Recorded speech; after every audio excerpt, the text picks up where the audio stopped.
Umræða jarðhita á Hengilssvæðinu. Fyrstur tekur til máls borgarfulltrúi Dagur B. Eggertsson.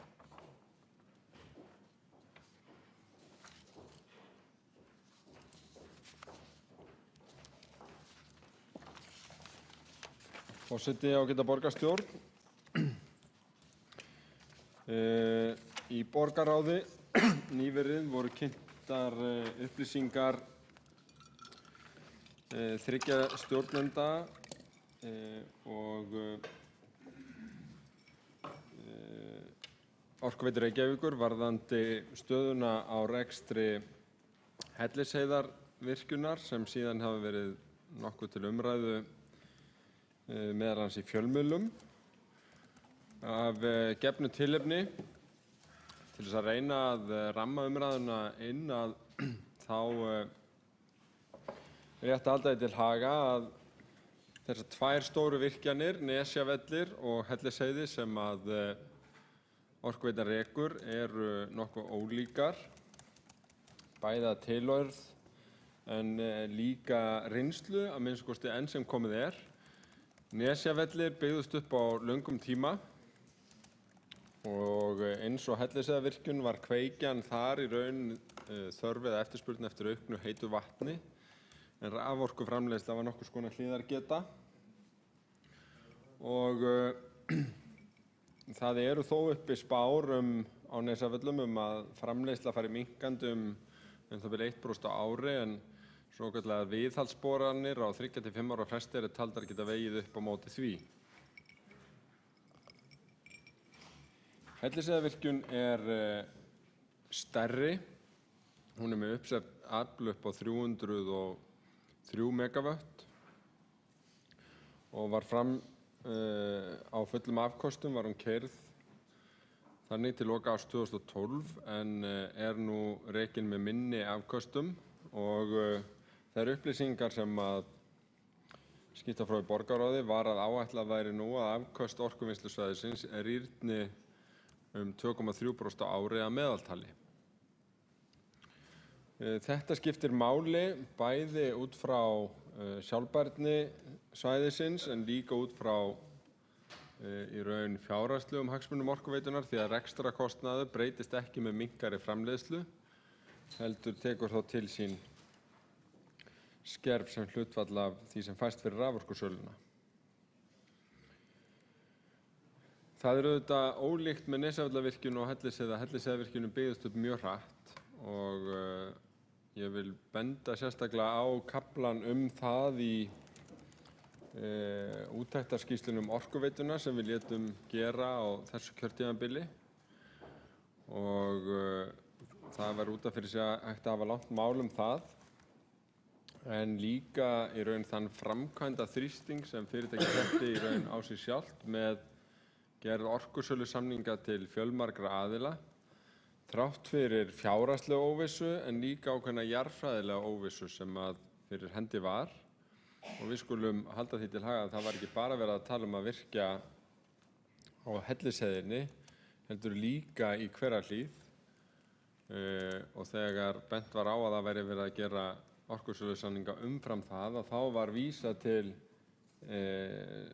Bitru sem raunar fékk falleinkunn í umhverfismati og síðan Gránhnjúka sem var fyrirhugað niðurrennslisvæði svokallað.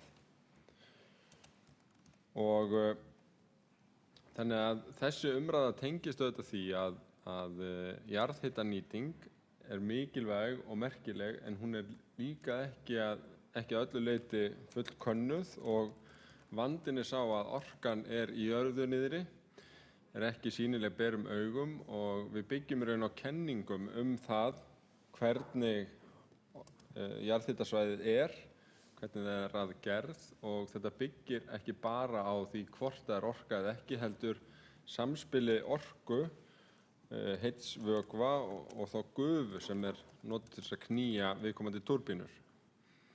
Og þetta lærist yfir tíma, hefur tekist eins og ég sagði býsna vel á Nesjavöllum en nú er uppi áhyggjur af Hellisheiðarsvæðinu og það eru þær áhyggjur sem við erum að ræða hér. Þær hugmyndir sem settar hafa verið fram til þess að bregðast við áhyggjunum og jafnvel leiða gufu frá Hverahlíð að Hellisheiði til þess að halda fullum afköstum þar, allt undir í þessari umræðu. Það má segja að þar með sé verið að ræða Hverahlíð í svolítið nýju samhengi. Það var rætt sem næsta virkjun alllengi og raunar var ágætis sátt bæði stjórn Orkuveitunar og borgarstjórn þá virkjun, ólíkt því sem gilti Bitru, vegna þess að Hverahlíðarvirkjun stóðst umhverfismat en Bitra síður. Þannig að á síðasta kjörtímabili þá held ég muni það rétt að var einróma samþykkt í stjórninni að geyma Bitru en halda áfram að horfa og rannsaka Hverahlíðarvirkjun. Reynslan af Hellisheiðinni vekur hins vegar spurningar hvernig best verði á því haldið og því hefur verið teflt fram í þessari umræðu á undanförnum vikum að það að leiða gufu af Hverahlíðarsvæðinu yfir Hellisheiði gæti verið skynsamlegt einmitt og nánast í rannsóknarskyni til þess að komast betur að því hvað það svæði afkastar og svo framvegis áður en að það væri farið í róttæka aðgerð og að virkja hana til fulls eða virkja Hverahlíð til fulls. Ýmislegt annað hefur komið upp úr dúrnum. Jarðhitasvæðið í Hverahlíð liggur líklega meira til suðurs en áður var talið og svo framvegis. Þetta eru sem sagt þau viðfangsefni sem eru núna á borðum stjórnenda og stjórnar Orkuveitu Reykjavíkur og koma hér til kasta borgarstjórnar í almennri umræðu efnið. En ég vil undirstrika það í umræðunni að ég held að við værum ekki að draga fullan lærdóm af úttektarskýrslunni Orkuveituna ef við gæfum okkur ekki þann tíma til þess að vega og meta þá valkosti sem eru í stöðunni vandlega áður en ákvörðun tekin. Og ég vil því undirstrika að ákvörðun í þessu efni verður hvorki tekin á þessum fundi, enda ekki réttur vettvangur til þess, né heldur í stjórn Orkuveitunar á næstu dögum heldur munum við leggja áherslu á það að það verði farið vandlega yfir öll gögn í málinu og þá valkosti sem kunna vera upp á borðinu áður en ákvörðun tekin. Það verður ekki hrasað að neinu í þessu efni en ég vil jafnframt undirstrika að það bæði eðlilegt og rétt að ræða þetta á opinberum vettvangi og eðlilegt og rétt af stjórnendum Orkuveitunar að velta upp þeim möguleikum sem í stöðunni og stjórninni að kalla eftir ítarlegri upplýsingum eftir því sem efni til, þannig að máli sé að fullu upplýst þegar að ákvarðanir eru síðan teknar. Það meðal annars á lærdómi sem við getum dregið af sögu liðinna ára. Allt þetta mætti síðan auðvitað mjög margt segja, eins og það hvort að við erum, þar að segja þar sem við erum að byggja á þessari þekkingu sem raun í þróun, erum að tala tengda jarðhitageyma á Hellisheiði og Hverahlíð eða eru þetta aðskildir geymar? Hversu mikil eru tengslin milli jarðhitasvæðanna á Nesjavöllum og Hellisheiði?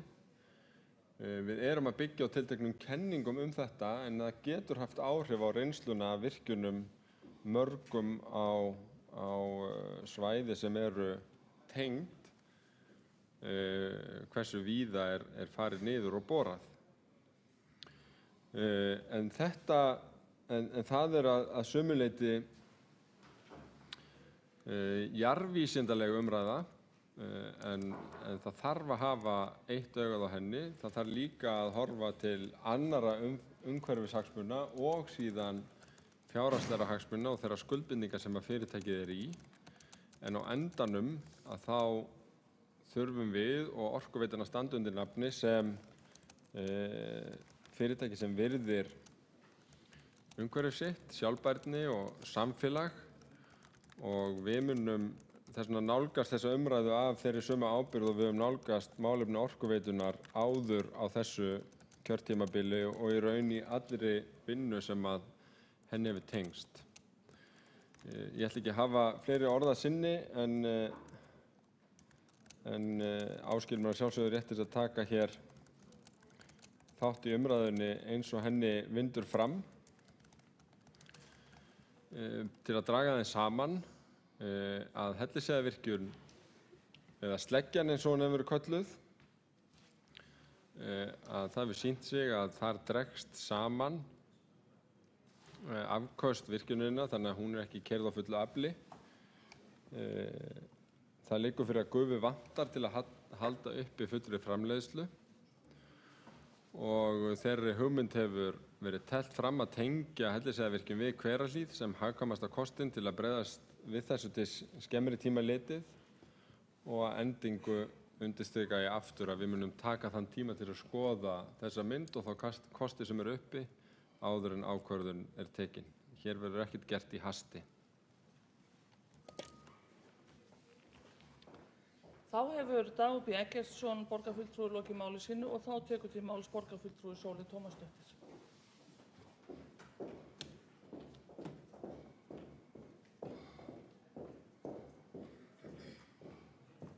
Forseti, góðir borgarfulltrúar. Já, eins og borgarfulltrúi Dagur B. Eggertsson fór yfir áðan að þá stöndum við frammi fyrir þeirri staðreynd að Hellisheiðarvirkjun nær ekki að framleiða þá orku sem að gert hafi verið ráð fyrir og er búið að selja langt inn í framtíðina. Eftir að forstjóri Orkuveitunnar greindi frá stöðunni í Fréttablaðinu fyrir rúmri viku hefur fjöldi sérfræðinga stigið fram með margs konar álit og skoðanir og þær eru kannski ekkert alveg samhljóða.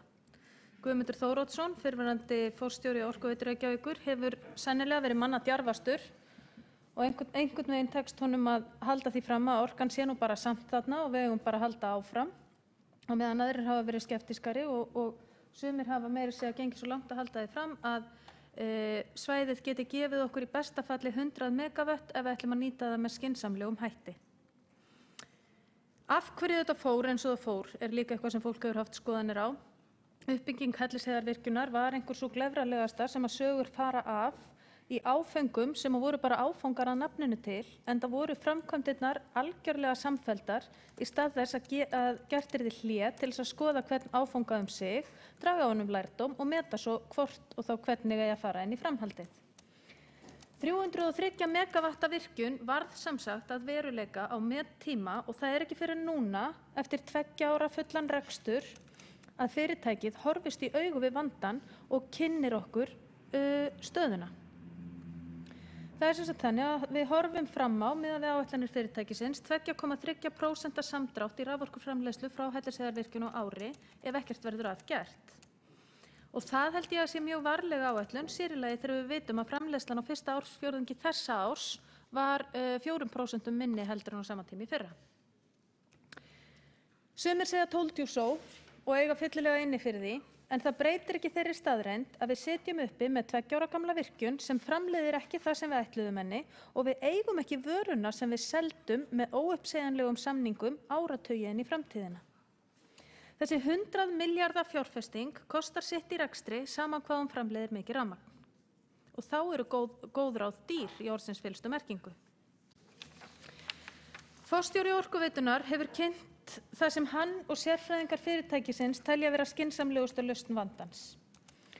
Og í því felst að leiða gufu frá Hverahlíð að Hellisheiðarvirkjun og framleiða orku þar úr þeim 3 holum sem þegar hafa verið boraðar, en hvíla á móti einhverjar holur í Skarðsmýrarfjalli og þannig að ná 45 megavöttum og standa við skuldbindingar Orkuveitunnar.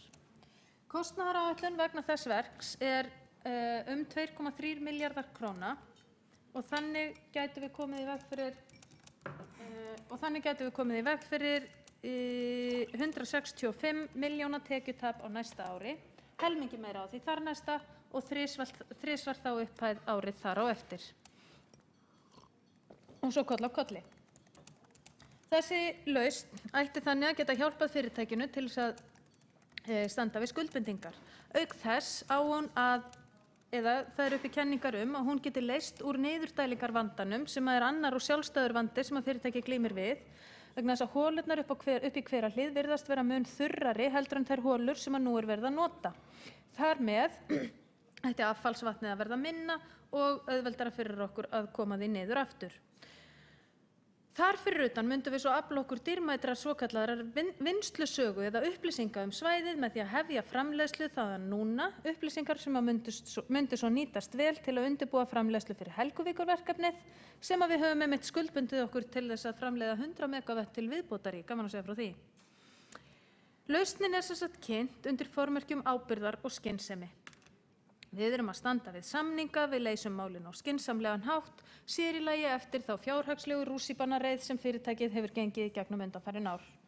Við verðum að standa við aðgerðaráætlunina, hið svokallaða plan að koma fyrirtækisins aftur á rétt ról. Þetta það sem hefur verið kynnt fyrir okkur í stjórn Orkuveitunar og borgarfulltrúum og almenningi. En forseti, sú lausn alls ekkert fullkomin. Í þessari lausn felst talsverð óvissa og þar með mjög mikil áhætta. Jafnvel þó að allt fari á besta veg, að það takist að leggja þessa óvenju löngu lögn, að holurnar séu jafn þurrar og talið og að þær gefi af sér 45 megavött eins og vonast til, þá alveg ljóst að það verður ekkert aldur og ævi. Þar verður líka niðurdráttur og niðurdrátturinn á núverandi vinnslusvæði mun ekki stöðvast, jafnvel þó einhverjar holur verði hvíldar á núverandi svæði.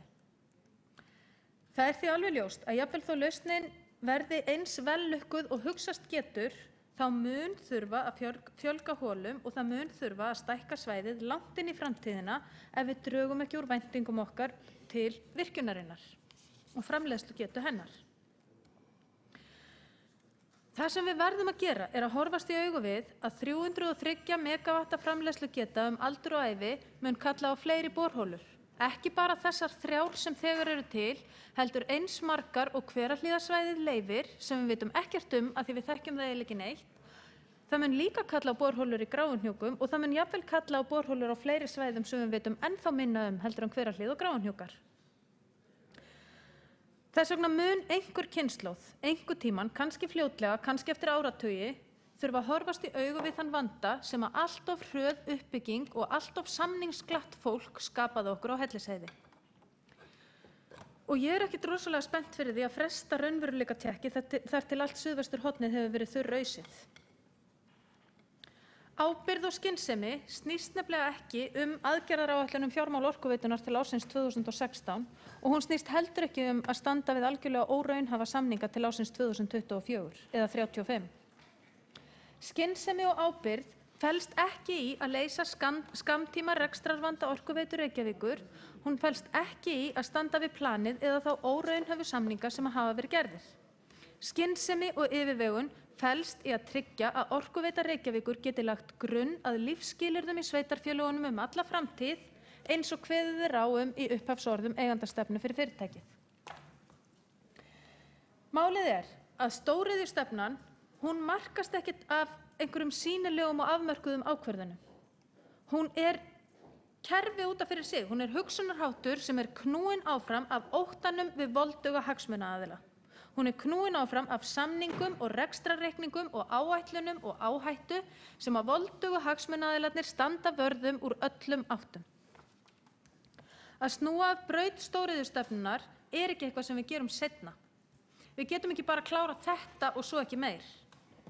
Því til að snúa af braut stóriðjustefnunnar þarf að breyta hugsunarhætti, það þarf að breyta kerfi og það þarf að breyta menningu. Til þess þarf hugrekki og staðfestu til þess að standa upp í hárinu á voldugu hagsmunaaðilunum og taka hagsmuni umhverfis og komandi kynslóða fram fyrir þá. Tímabundnir erfiðleikar nefnilega smotteri í samanburði við þann vanda sem að við blasir ef að við höldum áfram sem horfir. En þá, forseti, geri ég mig líka grein fyrir að Orkuveitan mun ekki leggja grunn að lífsskilyrðum til framtíðar ef hún fer á hausinn núna. Þess vegna verðum við að vera vissum að það viðbragð sem við ákveðum að grípa til sé raunverulegt viðbragð, raunveruleg lausn. Við verðum að vera vissum að 2,3 milljarða fjárfesting sé nauðsynleg og að hún skili árangri til framtíðar. Þetta ég ekki viss. Ég basically mjög efins að hún leysi þennan vanda. Ég mjög efins að fjárhagur Orkuveitu Reykjavíkur þoli frekari fjárfestingar yfir höfuð og ég mjög efins að lausnin felist í áframhaldandi fullri framleiðslu hjá þessari virkjun.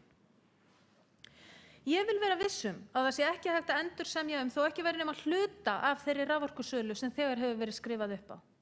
Samningur við Norðurál upp á 42,5 megawatt í álver sem er ekki risið og enginn veit hvort eða hvenær rís hlýtur að mega skoðast. Eins hljótum við að verða að skoða það hvort að uppsett verð standist í ljósi nýjustu tíðinda eða hvort að stóriðjan eigi að halda áfram óbreyttum kjörum á meðan 2,3 milljarða framkvæmdin greiðist úr vasa almennings. Ætlum við að hafa það þannig? Við verðum að skoða hvort það ekki hægt að semja við aðra aðila, til dæmis orku úr Búðarhálsvirkjun eða eitthvað þeirri umfram orku sem virðist vera inn á kerfi Landsnets og hvort að hægt verði að koma henni til þeirra sem við höfum þegar samið við. En eins og ég hef áður sagt, að þá held ég að, og ég hef engin svör við neinum af þessum spurningum hér og ég mjög fegin að heyra borgarfulltrúa Dag B. Eggertsson tala hér af ákveðinni varfærni, að það eigi ekki að fara að grípa til lausna eins og mér fannst forstjóri Orkuveitunar hafa talað fyrir. Mér leið eins og það ætti að þvinga mig til þess að taka afstöðu til þessarar meintu lausnar án þess að aðrir kostir hefðu verið skoðaðir og ég bara bind vonir við að meirihluti standi fast á því og ég mun allavega að gera það að það verði að skoða alla mögulega kosti áður en að ákveðið hver þeirra verður fyrir valinu. En vegna þess að núna er það þannig að hafi einhvern tímann verið tilefni til þess að gera plan fyrir Orkuveitu Reykjavíkur með vel ígrunduðum sviðsmyndum þar sem að hagsmunir allra eru teknir til skoðunar og það til langs tíma, þá er það núna. Lögfræðingar voldugu hagsmunaaðilanna eru vissulega ógnvekjandi en tilhugsunin þurrausnar auðlindir sem arfleifð fyrir börnin okkar og barnabönd er verri. Þess vegna hvet ég borgarstjórn Reykjavíkur og er mjög ánægð með að heyra þann tón sem að hér er í meirihlutanum að horfast af auðmýkt í augu við þennan vanda og taka upplýsta og yfirvegaða ákvörðun með hagsmuni náttúru og komandi kynslóða í forgrunni.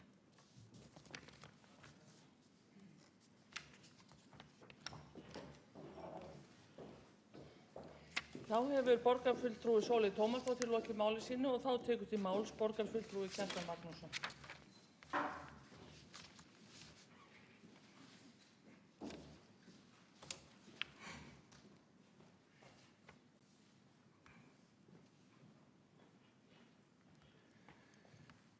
Forseti, góðir borgarfulltrúar, ég vil lýsa yfir ánægju minni með þessa umræðu hér í dag og vil þakka fyrir þær ræður sem hér hafa verið fluttar. Ég tel að þeir borgarfulltrúar sem töluðu hér á undan mér hafa miklu leyti bara talað skynsamlega. Ég held að í þessum efnum þá eigum við að forðast fullyrðingar og fullyrðingar hluti kannski sem er erfitt að hafa glöggað sín yfir og það var alveg rétt sem fram kom hjá Degi B. Eggertssyni borgarfulltrúa að viðfangsefnið snýst að svo miklu leyti þessa orku sem er okkur ekki sýnileg og þrátt fyrir að það sé í þjóðfélaginu fjöldi manna í fullri vinnu við að rýna þessa orku og smíða módel og reyna að reikna hana út að þá verður bara að viðurkenna það að jarðeðlisfræðin og jarðfræðin er ekki komið lengra en það að þeir geta ekki sagt til það með fullri vissu hvernig þessi orka mun haga sér. Og svo er hún auðvitað að einhverju leyti komin undir þeim sífelldu jarðhræringum sem eiga sér stað undir fótunum á okkur. En ef við svona tölum aðdraganda málsins, það var svona lítilega komið inn á hann, þá eru þessar hugmyndir Hellisheiðarvirkjun, þær eru auðvitað töluvert gamlar. Nú, það var ákvörðun að reisa þessa virkjun, þær voru teknar á árinu 2001 og voru þá samþykktar af fulltrúum allra flokka í borgarstjórn og hófst þá þegar undirbúningur framkvæmda. Nú segja má að reyni frá því að þessi virkjun var ákveðin einróma á sínum tíma að þá hafi þetta verið mjög stórt viðfangsefni, ekki bara Orkuveitunnar heldur borgarstjórnar. Það snerist mikið þetta hjá Orkuveitunni en ég hygg Ég hygg að enginn af þeim sem nú eru í borgarstjórn hafi setið í stjórn Orkuveitunar þegar í sjálfu sér var verið að undirbúa þessa virkjun, en það var auðvitað mjög mikið fjallað hana hér á vettvangi borgarstjórnar, bæði hér í borgarstjórn og í borgarráði, en auðvitað náttúrulega bar svo umræða að keyma því að það var samstaða þessa framkvæmd hjá pólitísku flokkunum í borgarstjórn, en það var ekki hins vegar hægt að segja það mörg önnur verkefni Orkuveitunar á þessum tíma.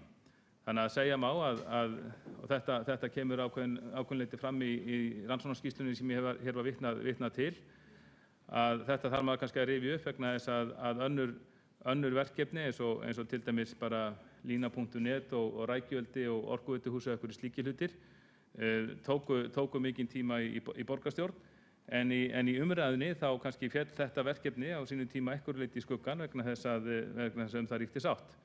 Þá hafi fallið í skuggann hér í umræðan, en það gerir það hins vegar alls ekki á vettvangi Orkuveitunnar þar sem var unnið hörðum höndum að málinu.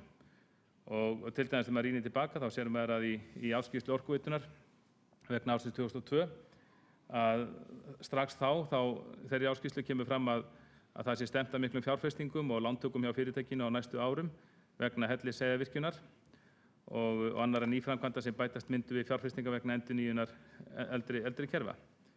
Og þar kemur einnig fram þessi setning með leyfi forseta. Ljóst að sú mikla uppbygging sem verið hefur á dreifikerfum og orkuöflun á undanförnum árum mun halda áfram með tilheyrandi fjárfestingum, því mun endurgreiðsla lána ekki hefjast að ráði fyrr en upp úr 2010. Orkuveitan hefur verið að hasla sér í völl sem raforkuframleiðandi á undanförnum árum og nú næst stærsti raforkuframleiðandi landsins með rúmlega 100 megawatt í afli. Áframhald verður á þessari uppbyggingu og eru allar líkur á að næstu 1 til 2 áratugum verði Orkuveitan komið með 300 til 400 megawatt í rafmagnsframleiðslu í virkjunum sínum og verði þar með farin að framleiða 15 til 20% af heildarframleiðslu landsins. Þannig að við sjáum að strax á árinu 2003, því þetta vegna áskýrslu Orkuveitunar 2002, þá er stjórn Orkuveitunar á þessum tíma og borgarstjórn komin með nokkuð glögga hugmynd það hvernig verður virkjað á Hellisheiði, hvað verður virkjað mikið og hvað Hellisheiðarvirkjun kæmi til með að vera stór. Og þetta gengur síðan eftir og þarna einmitt að þessu sama ári, árinu 2003, þá byrjar stjórn Orkuveitunar að samþykkja viljayfirlýsingar orkusölu til hinna og þessara aðila. Og það var auðvitað eitthvað fjallað, mér ekki kunnugt það því svo sem ég sat ekki í stjórn á þessum tíma hjá Orkuveitunni, en það var auðvitað var náttúrulega fjallað þessi mál þar og ég reikna með því að á þeim tíma þá hafi sérfræðingar mælt með því að það er virkjað með þessum hætti. Það er alveg rétt sem Sóley Tómasdóttir segir. Þetta bygging Hellisheiðarvirkjunar og virkjunin þar, hún var nánast samfelld. Það er ekki endilega rétt að tala áfanga í þessu tilviki vegna þess að hver áfanginn rak annan. Um leið og einum áfanga var lokið, þá var byrjað á því næsta og jafnvel var það svo að áður en einum áfanga var lokið, þá var jafnvel byrjað á hinum næsta. Þannig var farið að þessu, en það voru samt aðilar sem voru við því á þessum tíma að það er farið svona geist í þessar framkvæmdir. Ég minni til dæmis að því að margir borgarfulltrúar hljóta kannast við það var til dæmis í æviminningum Jóhannesar Sóuka, fyrrverandi hitaveitustjóra, þá komu fram ákveðin varnaðarorð og ásamt fleiri sérfræðingum sem komu með þetta og komu því auðvitað á framfæri við okkur borgarfulltrúa eða borgarfulltrúa á þeim tíma með ýmsum hætti. Við sjáum það síðan þessi tíðindi komið daginn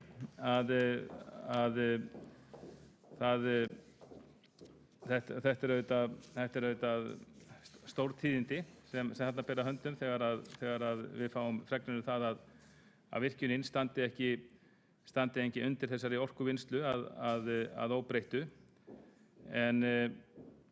Og við þurfum auðvitað, og það er rétt sem kom hér fram áðan, að við þurfum að læra það með við fortíðina að taka ekki neinar ákvarðanir í fljótfærni, heldur að rýna öll gögn og taka síðan ákvarðanir á á grundvelli þeirra og þetta er kannski þeim mun flóknara í þessu tilviki vegna þess að í þessu þegar slík mál að ræða, þegar við erum að tala jarðhitageyminn undir Hellisheiðinni, þá nærir brjóstvit góðra stjórnmálamanna í sjálfu sér skammt þegar menn þarf að taka afdrifaríkar ákvarðanir og þess vegna erum við kannski í þessum tilvikum frekar en öðrum erum við stjórnmálamenn þurfum við að treysta á ráðgjöf góðra sérfræðinga og við sjáum það bara í fjölmiðlaumfjöllun síðustu daga að þeir eru ekki allir sammála en mjög margir þeirra segja þó að þeir telja að menn þurfa að fara varlega. Það hafi verið á gestfarið í uppbyggingu þessarar virkjunar og auðvitað held ég að megi taka undir það að það hefði verið betra ef menn hefði látið tíma líða á milli, fengið vinslusögu af einstökum áfangum áður en væri farið í næsta áfanga. Ég til sjálfur að það hefur verið ákjósanlegt að láta kannski svona 4-5 ár líða á milli hvers áfanga í staðinn fyrir að hafa þessa uppbyggingu samfellda og ef ekki út frá forðafræðinni þá ekki síður út frá fjármáli fyrirtækisins vegna þess að það hljóta flestir að viðurkenna núna að hvað varðaði fjármálilegt þol fyrirtækisins þá hefði verið heppilegra að byggja þessa virkjun upp á lengri tíma. En úr því sem komið þá verður bara að fara yfir þessi mál við Orkuveita þarf að sjálfsögðu eftir sem hægt að standa við sínar skuldbindingar sem gerðar hafa verið við viðsemjendur kaupendur raforku frá fyrirtækinu og mér finnst mjög mikilvægt að það verði skoðað með einhverjum hætti hvort að það úrræði að bora viðhaldsborholur, hvort að það sé rétt sem hefur verið haldið fram að það sé óráðlegt að gera slíkt en ég held að þau þarf að skoðast mjög vel og leita kannski til sérfræðinga út fyrir Orkuveituna með það til þess að fá svona annað álit, óháð álit annarra aðila, forðafræðinga hvort að það kunni að vera rétt að bora þá til viðbótar. Nú, ef að niðurstaðan verður sú að það sé ekki ráðlegt, þá þetta bara hljómar það ágætlega að fara þá leið sem forstjóri Orkuveitunnar hefur lagt til að sækja gufu í Hverahlíð til þess að halda virkjuninni við. Nú síðan eru auðvitað í þessu, eins og kannski borgarstjórn veit, svo eru auðvitað í þessu fjölmörg álitamál. Við erum bundin af ákveðnum skuldbindingum til Norðuráls vegna Helguvíkur og auðvitað vill borgin standa við sínar og Orkuveitan standa við sínar skuldbindingar.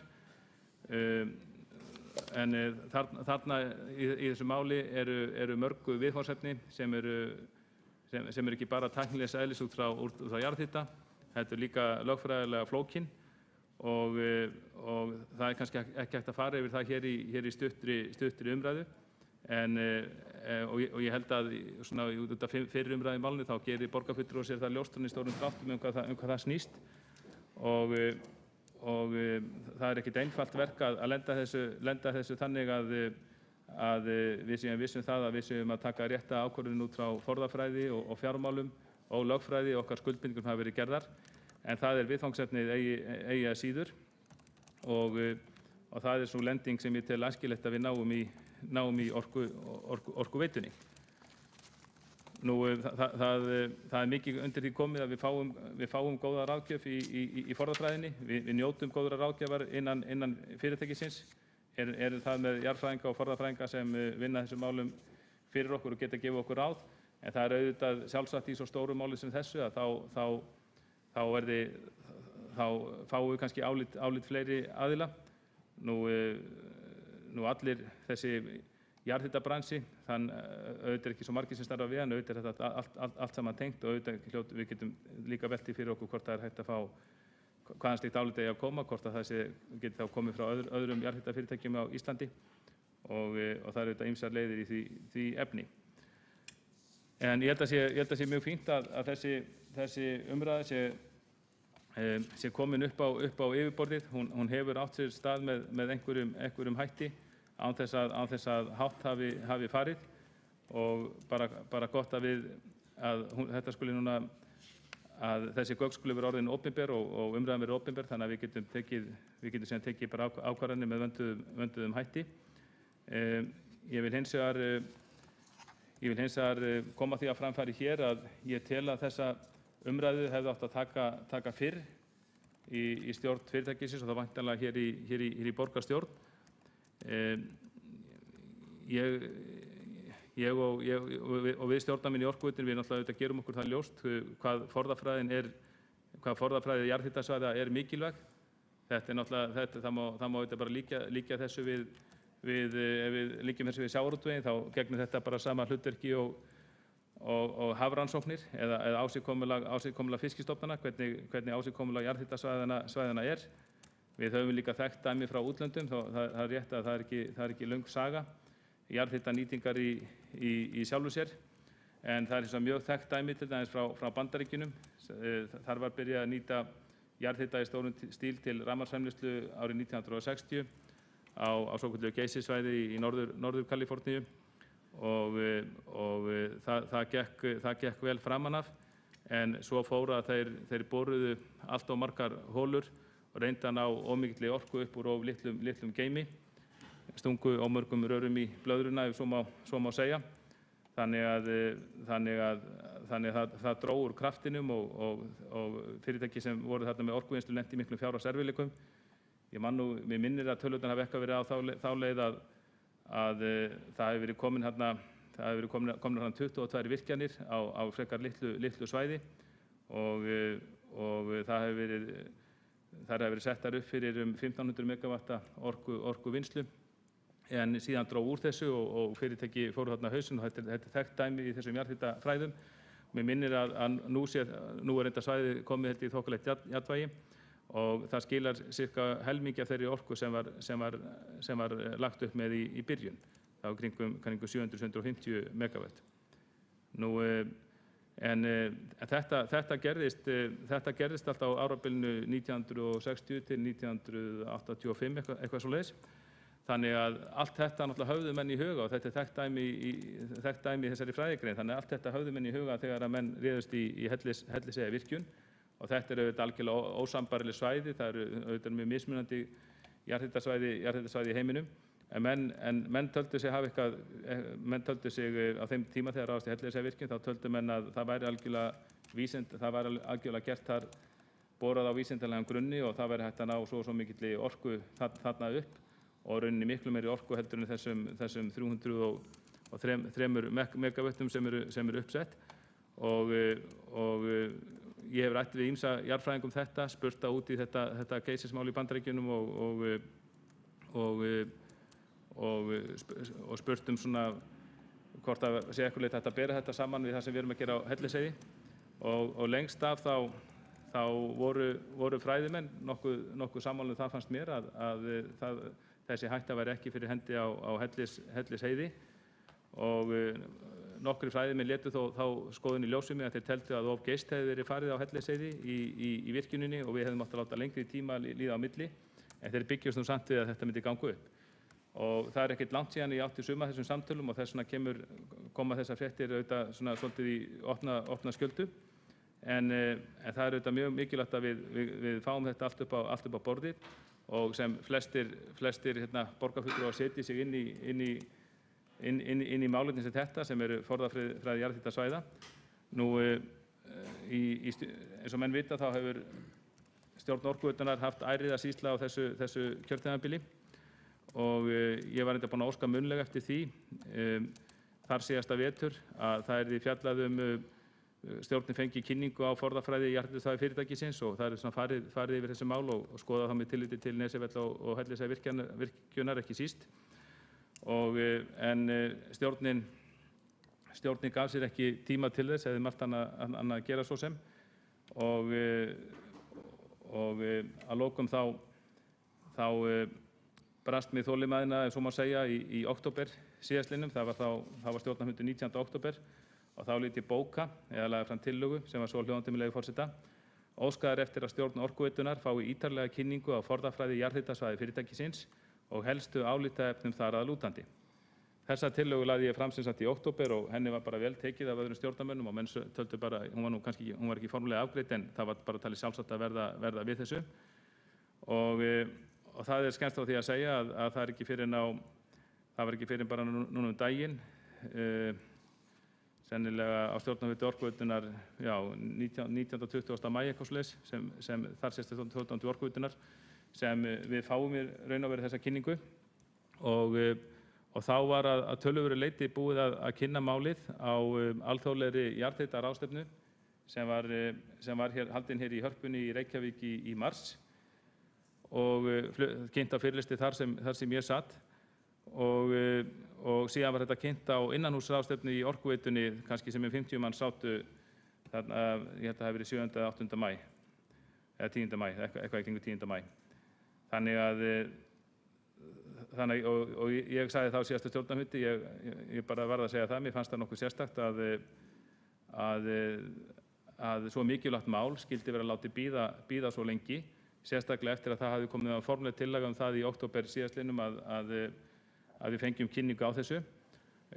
Reyndar það verður að segjast á mönnum til málsbóta að það hefur verið mjög stjórnin hefur verið upptekin, það hefur verið margt að gerast á stjórnarfundum og svo framvegis, mörg mál á dagskrá, en út frá mikilvægi þessa máls þá tel ég sérstaklega að því að á þessum tíma sem ég var að leggja þessa tillögu fram þá var mönnum að verða ljóst ef þessar upplýsingar eru réttar sem eru bornar að borð fyrir okkur að þetta verði að gerast. Það áttu menn að sjálfsögðu bara að boða til aukafundar í stjórn Orkuveitunnar eða koma þessu bara mjög ákveðið á dagskrá ef þetta verði að gerast. Við vitum það að þetta sem menn telja að verði að gerast, þetta ekki eitthvað sem gerist á einni nóttu, þetta að gerast á einhverjum tíma. Nú, en hvað það? Þeim mun út af því að ég var búinn að bíða þetta og þetta hefur tekið allan tíma, þá kannski þeim munum mér ástæða bara að fagna því hér að þetta skuli vera komið í dagskrá, þetta skuli vera komið í opinbera umræðu í þjóðfélaginu og að við getum átt þetta bara hreinskilnislegar umræður hér í borgarstjórn. Og maður gat skilið það þannig eins og þetta var kynnt í fyrstu að það ætti að menn ætluðu að drífa sig bara í kynna þetta og taka síðan ákvörðun, en ég held að það sé mjög gott upplegg hér sem er verið að tala hér þessum borgarstjórnarfundi og bæði formaður borgarráðs og Sólveig Tómasdóttir borgarfulltrúi heyrist mér vera sammála að menn ætti ekki að flana neinu, heldur leggja áherslu á að kynning þessa máls verði með mjög ítarlegum og vönduðum hætti og það verið séð til þess að ólík sjónarmið fá að komast að þeirri umræðu og að við borgarfulltrúar verðum settir inn í þetta og við getum svona þeim grundvelli vegið og metið hvað sé best að gera. Og ef það verður þannig staðið að málu sem ég hef full ástæða til að ætla, þá ég viss eða mjög bjartsýnn á það að við getum svona öll, eða að minnsta kosti flest öll, hér í borgarstjórn náð niðurstöðu þetta mál sem verður góð fyrir borgina og Orkuveitu Reykjavíkur og alla þá hagsmuni og viðsemjendur sem við hljótum að vera skuldbundin. Þá hefur Kjartan Magnússon borgarfulltrúi lokið máli sínu og þá tekur til borgarstjóri Jón Gnarr. Virðulegi forseti, ágæta borgarstjórn. Ég vil nú bara byrja á því að hrósa okkur borgarstjórn fyrir yfirvegaðar og skynsamar umræður þetta mikilvæga og stóra mál og alls ekki sjálfgefið að umræðurnar séu svona yfirvegaðar og heilbrigðar. Þetta er umfangsmikið og flókið mál og út frá öllum hliðum, hápólitískt, snertir mjög stórar pólitískar áherslur og umhverfismál og fjármál, fjárhagslegar skuldbindingar og síðan eins og bent hefur verið á hér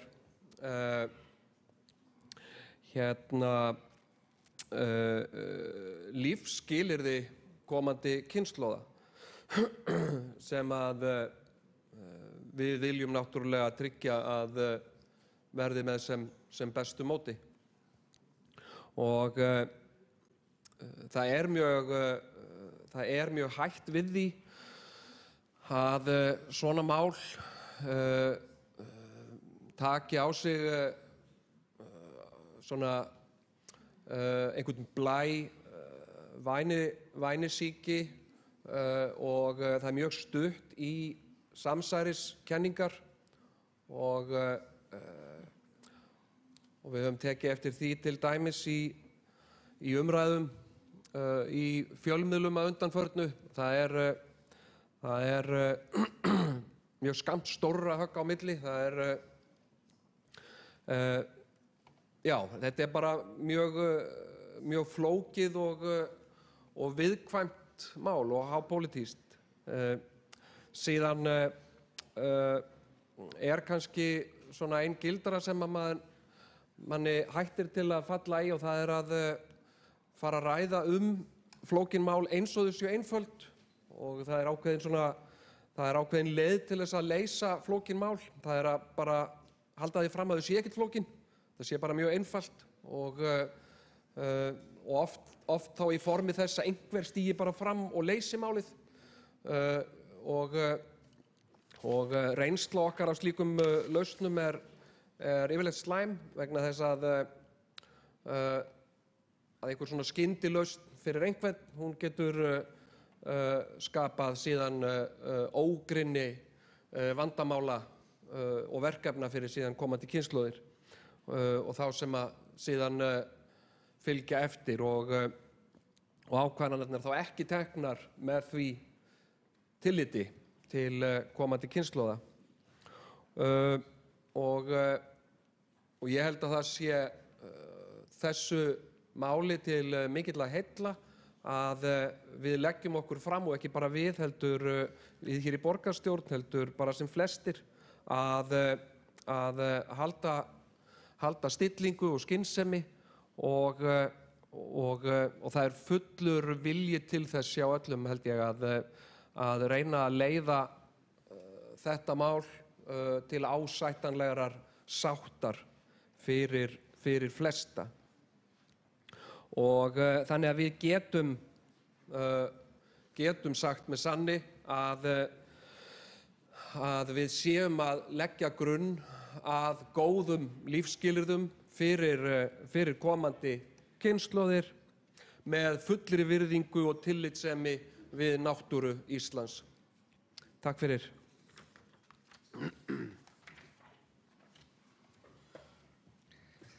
Þá hefur borgarstjóri Jón Gnarr lokið máli sínu. Ekki hafa aðrir borgarfulltrúar óskað eftir að taka til máls og þá er þessari umræðu lokið.